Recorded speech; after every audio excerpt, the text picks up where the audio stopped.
Welcome to Super Doc Stories, the place where physicians stop playing small and start building the life, brand, and impact they were born to create. I'm Dr. Marissa Caudill, physician, CEO, and co-founder of Super Doc Tech. And if you're listening right now, something in you already knows you are meant for more than a packed clinic schedule, a shrinking sense of autonomy, or a career defined by someone else's metrics. Here at SuperDoc Tech Stories, we shine a light on bold, brilliant doctors who are stepping outside the traditional box of clinical medicine, the ones using technology, AI, and automations not just to run a cash-pay practice, but to build movements, reshape their identities, and reach more people than medicine ever allowed them to before. Because in this new golden age of medicine, your expertise is currency. Your voice is public health intervention, and your story, it's the spark someone else has been waiting for. On this show, Mona and I share how we, and dozens of super docs just like you, have used the right tools, the right strategy, and the right support to turn overwhelm into clarity, confusion into confidence, and ideas into income. We talk about the emotional cycle of change, the valley of despair, yes, you will go through it, and how the right community and technology can rocket boost you straight into that phase of informed optimism and fulfillment. So if you're a physician building cash pay practice, if you're dreaming of coaching, consulting, speaking, or creating, if you're ready to stop exchanging time for dollars and start scaling your wisdom, you are in the right place, and we want to hear your story. If you've got something powerful in the works, apply to be featured on this show by going to superdoctech.com/podcast-booking. We want to celebrate you, amplify you, and help you shine brighter than ever. All right, Superdoc, let's dive in. Your next chapter starts now. Welcome back to the podcast. I'm Dr. Mona Sodi, and this is Super Doc Stories. Today, I am so excited to bring to you Dr. Esra Shermadou. She is the CEO and founder of Sakina Health. And I'm going to let Dr. Esra tell you a little bit about who she is and her journey to entrepreneurship. And I can't wait for you guys to listen to this. So welcome, Dr. Esra, to the show. We're really excited to have you here. Would you mind just sharing a little bit about who you are for the listeners that don't know you already? Yes, thank you so much for having me. I'm so excited to be here. So yes, my name is Dr. Esra Shermadou, and I am a family medicine physician, and I focus on weight management, hormone optimization, and lifestyle changes. So I am in the middle of opening a practice, hopefully very soon, called Sakina Health in Dayton, Ohio, where I'll be able to focus on things that I love the most and I'm more passionate about. Yeah, and we're going to talk more about that because you're something really unique. So you mentioned that you're transitioning to opening a practice. So tell me kind of what you've been doing in medicine prior to this. Yes. So like I said, I'm family medicine trained. So that's what I did my residency in. And I think going through residency, I felt like the outpatient world wasn't for me, and inpatient wasn't my favorite either. I liked ER, and so I pursued an ER fellowship right after that and did ER for a few years. And while that was great, that was kind of right after COVID, was going, and it was, if things were opening up after COVID, everybody was coming to the hospital, and it was just a lot. And I transitioned, also wanted to move closer to home because I was living away from family at the time. And so I transitioned into urgent care at that time. Did not enjoy that very much. So I did that for a couple of years. And it was during that time, and honestly, maybe even during the last year of doing ER, I kind of heard about direct primary care. And that kind of got me thinking, but I was like, absolutely not. I would never open my own practice. Like, I can't do that. That's impossible. And honestly, I was just looking around, hoping, praying that I would find a practice that maybe would hire so that I could join. And because I was absolutely not going to open my own practice. And every once in a while, I just kind of go back in and read more about direct primary care. And I think it was maybe after my first year in urgent care where I decided I had to get out. I could not, work in the system anymore. Yes. I started looking more into it, and I just kind of was hearing more stories about doctors who were doing this thing. And I was like, okay, well, I can't stay in medicine doing what I'm doing now. And so I have to do something and get out of here. So that's kind of where it really all transformed and things just started moving from there. Yeah, so you have really practiced the full spectrum of acuity. So from the ER to urgent care and now opening your own primary care practice. I mean, so you can handle it all. I think what Yes. you've learned is what environment you like to be in and how Mhm. you like to serve your patients. So that's amazing. Mhm. So tell me a little bit, was there something, I guess it sounds like during COVID that you were experiencing intense, Mhm. a lot of sickness and a broken system probably to Yeah. complement, Yeah.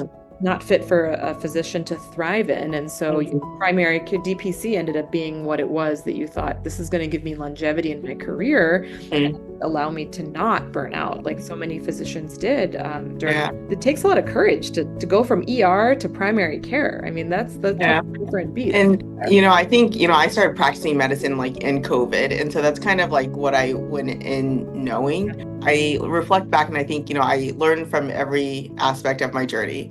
And so throughout it all, I think it all just reminded me of why most of us went into medicine in the first place was to help people live healthy, happy lives and for that relationship as well. And you kind of get thrown into the system from the start and you're just running, there's no time to stop. You're just go go go and you don't even have time to think. And so I think it was just took those years for me to figure out what I was doing and what I wanted out of my life and out of medicine. And so I think through each thing I learned something and I got something out of it. And I'm grateful for the journey, because if I gone into primary care honestly from the beginning, that's all I would have known, and that's probably all I would have think that medicine is, and that's it. And maybe I would have never branched out or considered branching out into my own thing. And so I'm definitely grateful for the experiences. I've met, tons of great people on the way. But yeah, I think it took all of this for me to realize why I went into medicine and that I'm really passionate about helping people live healthy lives so that they can live independently and not have to be relying on medications and live strong even as they age. So. I love that. And you went through a lot, but you made the most of it and it helped you discover your why and Mhm. connecting. And I think that will make you an even better physician than you already are, which is just knowing Mhm. exactly why you're doing what you're doing. I was recently talking to a colleague who said, the traditional medical path is very linear, where we're told, okay, do residency, then maybe a fellowship and Yeah. a career, and that's it. And, you Mhm. just go one way. But being in private Yeah. practice really allows you to fully be yourself and prioritize what is important to you. So I would love to kind of transition to this practice, this amazing practice that you've been Yes. in. I know we're both into, strength training as women, Mhm. which I love that, society is now understanding the benefits Yes. of that. So tell me more about kind of your unique vision for your practice. I envision a practice where, I'm able to truly connect with my patients and really work with them through lifestyle changes, helping them to implement going from point A to point B to C, just to live healthier lives where they feel confident, they can move, they can play with their kids, their grandkids, they can go on walks, they can skydive if they want to. Yep. And so that all of that is going to take, healthy nutrition, stress management, working on our sleep, exercising, of course, getting strength training in, hopefully, helping women break through the barriers, the fear of getting bulky or fear of hurting themselves. And, some men have this too, so it's not just women, but just breaking through those barriers and showing them, hey, you can start small and let's see where you are in 1 year, 2 years, 3 years, and so I'm really excited for this. And I think it just opens up opportunities, even, just this the entrepreneurial journey. You start just having all of these ideas and you go from thinking, oh, I'm so closed-minded, this is all I can do, to the wonders of the world and anything is possible and I can help so many people. And so, yeah, I'm really excited for this. I love that. So you've created this practice that focuses on longevity and not just Mhm. directly treating problems, which I'm sure you'll do that as well, Yes. helping your patients live longer lives, good quality life too. And so that is Absolutely. really the modern way to do medicine. It's no longer just go to the doctor when you're sick. It's no, go to the doctor to stay healthy, Yes. to build muscle and to do all these important things that we have more data to show that, yes, you do need to be doing these things, especially as a woman, even if you're younger or even if you're older. It's never too late, right, to pick up a dumbbell. I love that you're going to be their guide through this whole process. So, Dr. Esra, tell me a little bit about kind of what was messy when you first started to think about Sakina Health and how to make this practice happen. We all know that starting a private practice isn't smooth sailing, and there are some bumps in the road. So tell us, like for you, what was it that was a little bit tricky in the beginning of starting the practice and getting it together, and how did you get through that?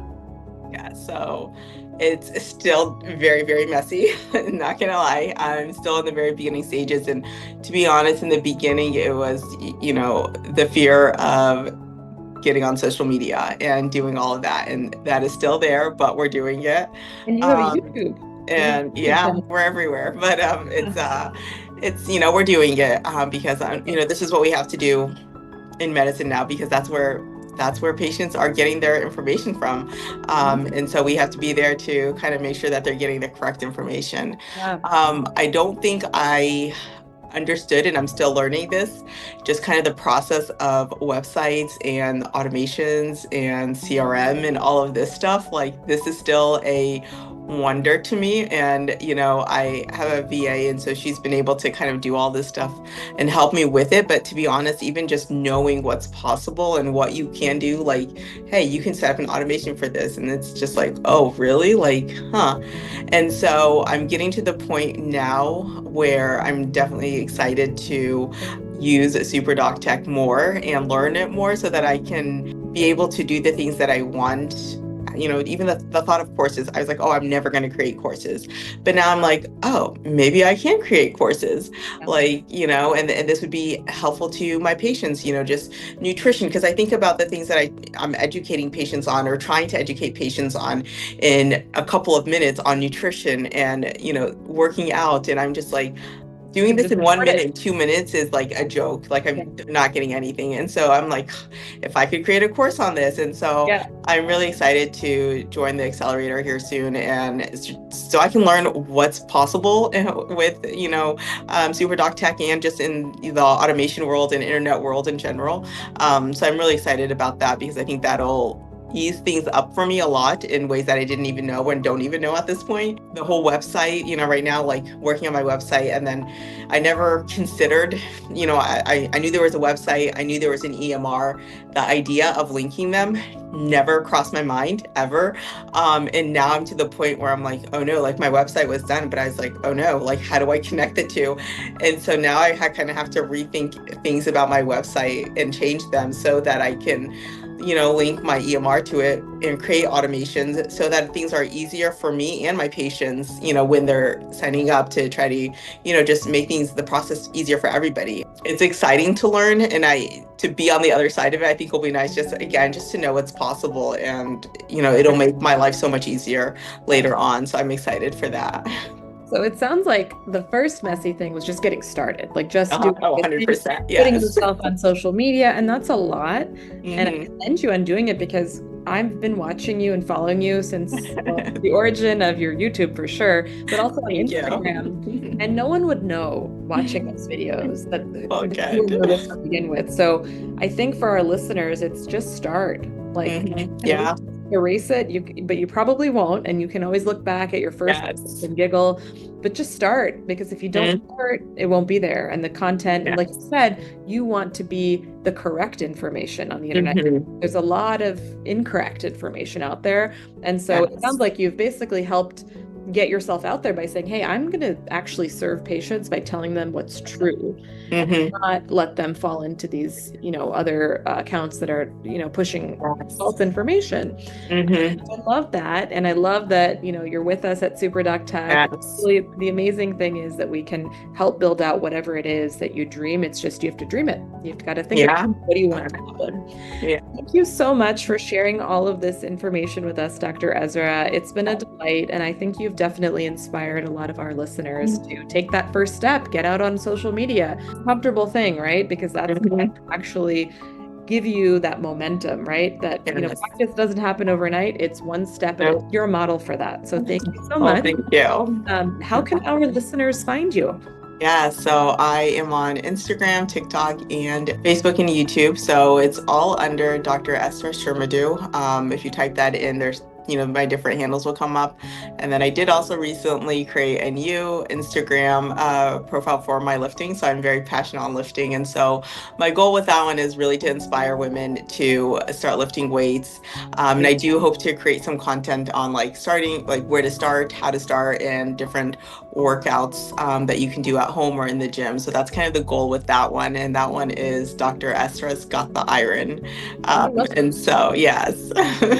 We'll include those in the show notes. So you guys should Awesome. follow Dr. Ezra and all the wonderful things that she is doing. Thank you so much again, Dr. Ezra. Thank you Ezra, for having great me. having you. Thank you.